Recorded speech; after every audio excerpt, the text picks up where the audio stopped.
Meus amigos, sejam todos muito bem-vindos aqui na Coletiva do Juba. Vamos trocar uma ideia hoje sobre o São Paulo Futebol Clube no que tem a ver com técnico. Porque o técnico Zubeldia tem notícia aí, hein? Tem notícia. Técnico Zubeldia balança, mas balança assim, igual um prego na areia. Ele tá firme no São Paulo, igual prego na areia. A demissão já é iminente.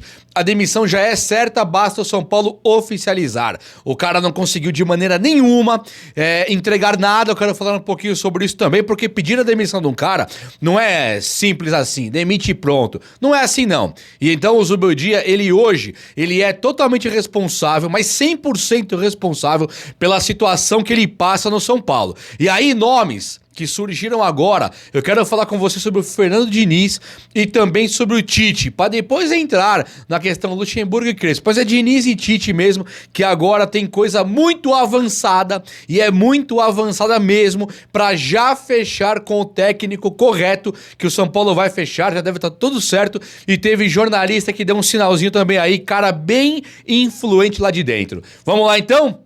Acho que vai ser um vídeo muito top, você não acha? Vem comigo então, chega nesse likeão aí e se inscreva também aqui no canal que você é muito bem-vindo, muito bem-vinda. E eu te convido porque você faz parte dessa família que só cresce. Nem tudo é o São Paulo de Zubeldia, tem uma vida aí fora muito boa. E aí você pode compartilhar comigo dessas nossas aventuras de São Paulo e reforços e contratações e títulos que nós vamos ganhar juntos. Assim como um dia o Rogério Ceni teve que ser demitido pro Dorival Júnior assumir e num estalo de dedo, ele mudar o São Paulo de forma que estava eliminado para o Ituano e acaba ganhando a Copa do Brasil, só convencendo os jogadores, armando um sistema tático condizente com a realidade humana, né? Que nós de vez em quando não temos a realidade humana. Técnicos de tic-tac na zaga como o Diniz, o Rogério Ceni colocando 6 laterais por jogo, o chuveirinho, e não importa, vai jogar o jogador que mais treinou, não importa se é o melhor ou não, nós estamos convivendo com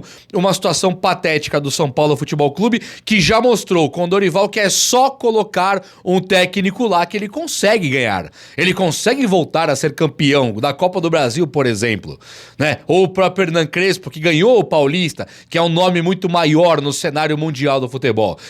Não do que o Rogério Ceni, não, mas do que Diniz, Carpini, Zubeldia e tal. O Zubeldia, ele teria o seu emprego garantido se não fosse por alguns sinais. O primeiro deles foi aquele time titular ontem contra o Velo Clube. Quando ele coloca o titular, ele demonstra, já dá o sinal de que ele está sendo bem pressionado lá dentro. O jornalista André Hernan, ele falou depois que o Zubeldia mantém no cargo, será mantido no cargo. Só que é o seguinte, o Zubeldia agora vai ser cobrado. Então não é assim que eu acredito que é a coisa não. A coisa é, o Zubeldia já está demitido e no próximo tropeço, no próximo deslize, o Zubeldia ele é chutado do time do São Paulo. O Zubeldia mesmo, ele aparentemente, pra mim, tá? Pra mim, que fique, olha nos meus olhos, pra mim, pro Juba, o Zubeldia está fazendo corpo mole. Tá querendo a demissão porque aí ele ganha também a rescisão. Por que eu tô falando isso? Porque a escalação do Jandrei, ela não beira o ridículo. Beirar o ridículo é você colocar o Rafinha na zaga. Isso beira o ridículo. Isso é ridículo. Inventar Léo Pelé na zaga, colocar Rafinha na zaga. Isso é ridículo. Não beira o ridículo. Isso é ridículo. O que o Zubeldia fez ao colocar o Jandrei no gol titular, o Jandrei ganhou a posição do Rafael com o Zubeldia. Ele pode até voltar atrás pro jogo contra o Palmeiras, mas ele elogiou a técnica do Jandrei, falou que quando ele chegou no São Paulo, o Jandrei estava desacreditado, e que por isso ele viu que o Jandrei fez ótimas partidas e optou por colocar o Jandrei no time titular do São Paulo contra o Velo Clube. O Jandrei não teve culpa nos gols, convenhamos, né? Aquele primeiro gol de cabeça que pega na trave e entra, nenhum goleiro pegaria aquilo, mais pra conta do Enzo Dias, que não errou também, mérito pro atacante do Velo Clube. E os outros gols, teve uma pancada no ângulo. O segundo gol, o cara tava até meio de costa, o cara chutou uma bola no ângulo. Um dos artilheiros aí do Velo Clube, foi bom o gol. E o terceiro, um vacilo total da zaga do São Paulo. Um cara dá um corta-luz, o Arboleda marcando 2, que não era pra estar marcando 2. Ele tenta voltar e o cara chuta uma bola.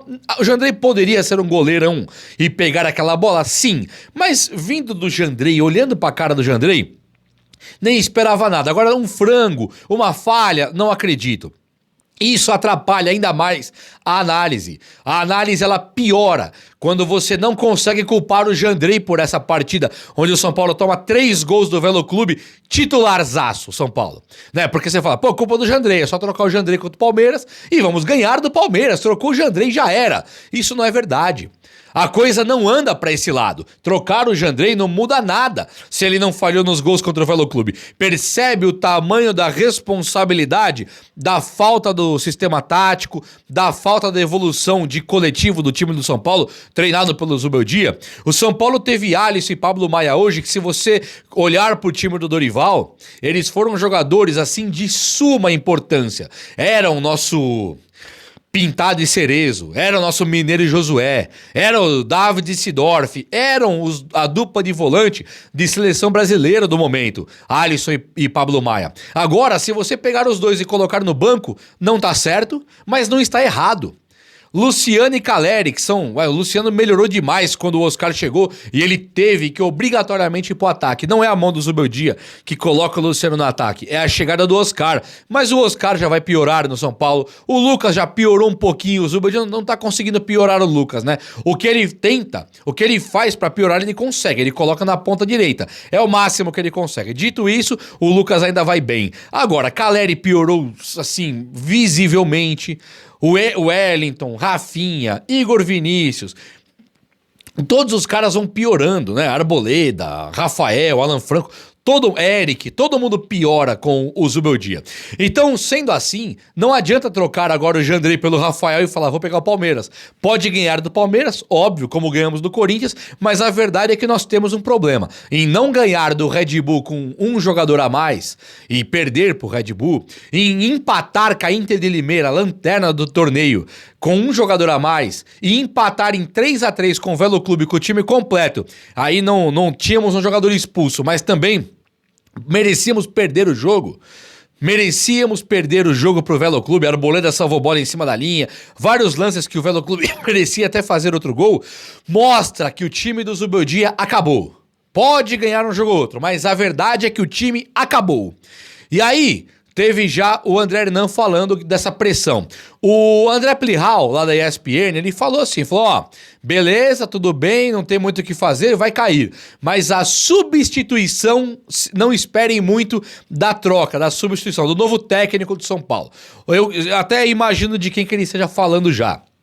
Então, os jornalistas que têm as informações de dentro do São Paulo mesmo, já estão colocando o Zubeldia num lugar fora do São Paulo. Então, é iminente a demissão. O que isso quer dizer? Que a demissão, ela vai chegar de qualquer... Uma vez que o Zubeldia caia, a diretoria do São Paulo não passa a ser inocentinha diante do cenário de derrotas que o São Paulo tem tido. Porém, ela precisa contratar um técnico vencedor. E eis que surgem os nomes de Tite, também do Fernando Diniz, os desempregados, né? Hernan Crespo, Diniz, Tite, Luxemburgo, tem também aí quem mais? Tinha mais um lá, Diniz, Tite, tem Renato Gaúcho. São os principais nomes com o Renato Gaúcho completando o ciclo. Quando muita gente fala do Renato Gaúcho, fala daquele trato com o vestiário, o trato com os jogadores, onde que o Renato Gaúcho ele consegue se destacar e tal. E realmente, o Renato Gaúcho ele é um cara vencedor, ele é um cara que usa equipe de base, ele é um cara que pede pouquíssimos reforços, ele é um cara que conseguiu ser vencedor no Grêmio, na última passagem pelo Grêmio ele não ganha nada e também na passagem pelo Flamengo ele não ganha nada. Então se olhar pro Renato Gaúcho hoje, fazer ali puxar a capivara dele mesmo dos últimos anos, ele não está em alta. Ele pode chegar no São Paulo, ganhar o vestiário ali, ter os jogadores todos nas mãos dele e ele conseguir fazer um ótimo trabalho. Por que não? Ele é rodado, ele é experiente, ele é campeão, ele tem muita gente que gosta. Só que assim, muita gente também crava que a falta de repertório dele, a falta de versatilidade, a falta de leitura de jogo depõe contra ele um pouco. E aí eu concordo também um pouquinho. A falta de repertório do Renato Gaúcho é uma coisa um pouco notória, né? Mas também não dá pra negar que caras como Ramiro, Luan, Arthur, que depois deu muito errado depois do Grêmio, teve também o Fernandinho, ex-São Paulo, caras que não jogavam com ninguém, com o Renato Gaúcho conseguiram jogar e muito bem, né? Isso também nós temos que dizer que vai muito a favor do Renato Gaúcho. Tivemos o nome sondado de Tite, Crespo e também Fernando Diniz, que são os nomes principais. Aí tem Pesolano, mas os principais foram Crespo, sendo ele o principal no favoritismo da torcida. O torcedor, e aqui eu me incluo nesse torcedor aí, o Crespo é o favorito. O Crespo ele pode fechar com o São Paulo. Tem jornalista por aí falando, me falou, me confidenciou, não posso abrir a fonte ainda, mas me confidenciou que o Crespo, pela forma que ele saiu do São Paulo, sendo pela porta da frente, ele teria sim uma volta pro São Paulo, onde ele vai voltar por gostar do São Paulo gostar dele, coisa e tal, e ele pode voltar a qualquer momento. Então Crespo é um dos nomes. Mas o nome do Diniz e do Tite ganharam força nos últimos dias, e não força entre nós são paulinos. Eles ganharam força na mídia, força em notícias. A primeira notícia que teve foi a do Tite, que o Tite é um técnico que seria o primeiro a receber a ligação do São Paulo. E aí o Tite, ele é um técnico muito ganhador, né? É um técnico que...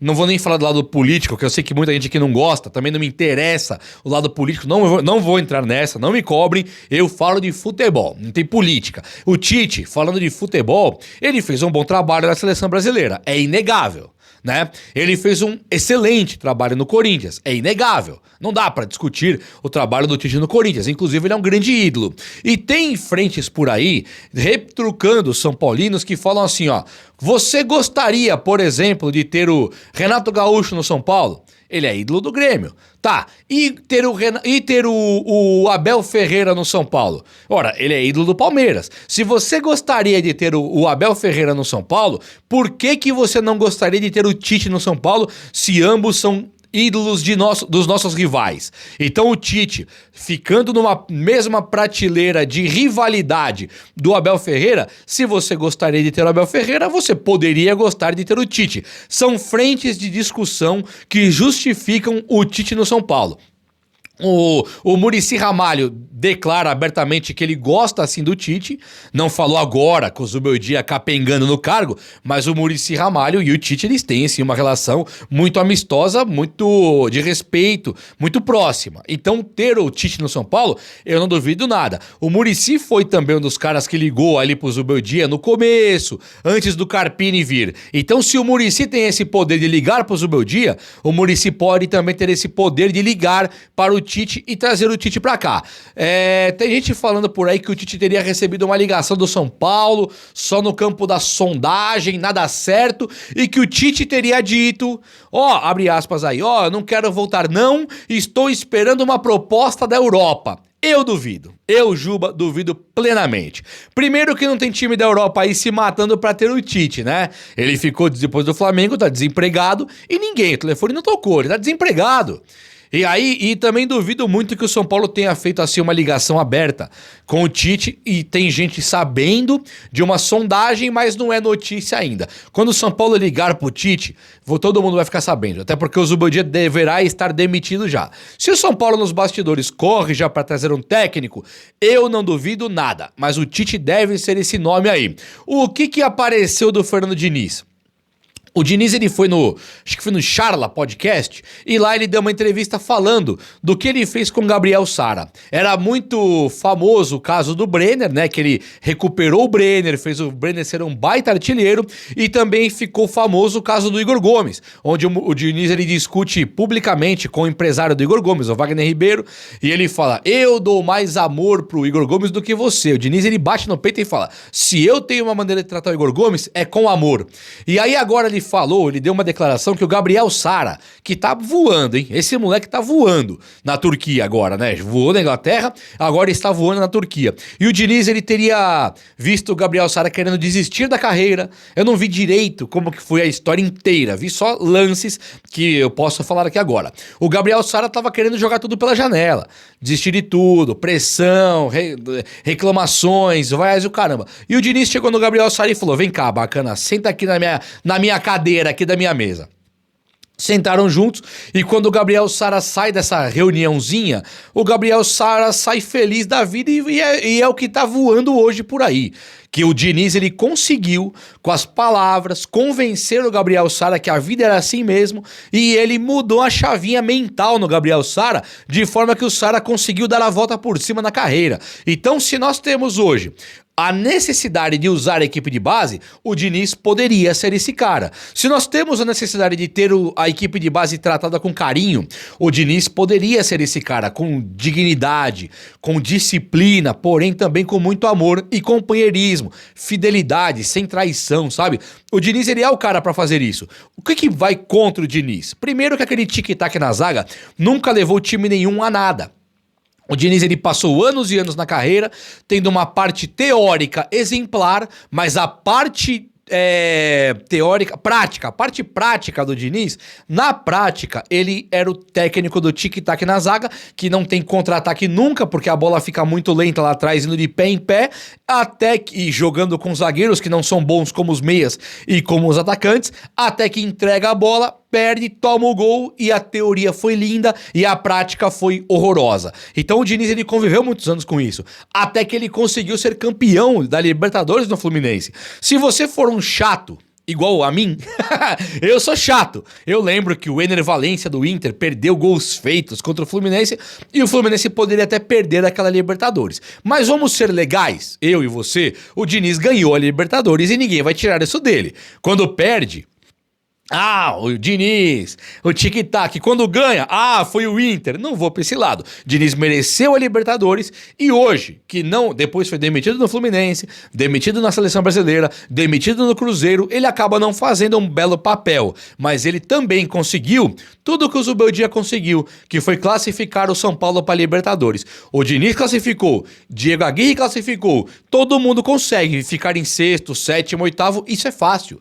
Ainda mais com a estrutura que o São Paulo tem, e isso é uma coisa bastante tranquila para fazer. Agora, o Diniz, ele não é parte do plano de Júlio Casares, pelo que eu tô sabendo. A parte do plano de Casares é trazer o Tite e, se de todo o Tite for causar um impacto aí negativo com relação a finanças, a aceitação do torcedor, ou até mesmo ele esperar a proposta para jogar em outro clube, querer começar um trabalho do zero no ano que vem, tudo isso pode levar o Tite a distanciar do São Paulo.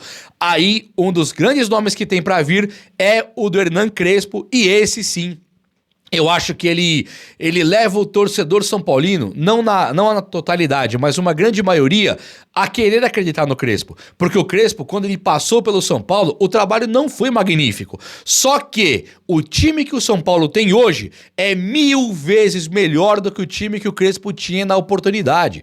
Então, se pensar que o Crespo viria hoje, pegaria um time muito melhor e mais rodado o Crespo. Ele foi campeão, por exemplo, da Champions Asiática jogando no futebol árabe, sendo técnico. Ele desbancou caras como o Cristiano Ronaldo, como o Jorge Jesus, como aquele cara lá, o Luiz Castro. Ele foi desbancando um monte num polo de futebol que começou a crescer com Neymar, Cristiano Ronaldo, Benzema, um monte de jogador foi pra lá, né? Jogaram no futebol árabe. E o Crespo brilhou apesar de todos esses nomes. Então sim, o Crespo hoje ele passa a ser um dos nomes favoritos do torcedor são paulino, que se vier hoje, nós sabemos do caráter, sabemos que não é o cara mais caro do mundo e que vai dar a vida pelo São Paulo como um técnico deve fazer. Além de ser uma figura gigantesca do futebol que está apto e bastante apto a, por exemplo, colocar um Caleri no banco, um Luciano no banco, dar uma bronquinha no Lucas se precisar, posicionar melhor, chamar a atenção do Oscar. Ele é maior que todos. E isso é importante para esse momento. É ou não é? O vídeo de hoje foi esse. Eu espero que você tenha gostado. E se gostou, chega nesse likeão aí, tamo junto. Abraço, meus amigos. Até a próxima. Valeu!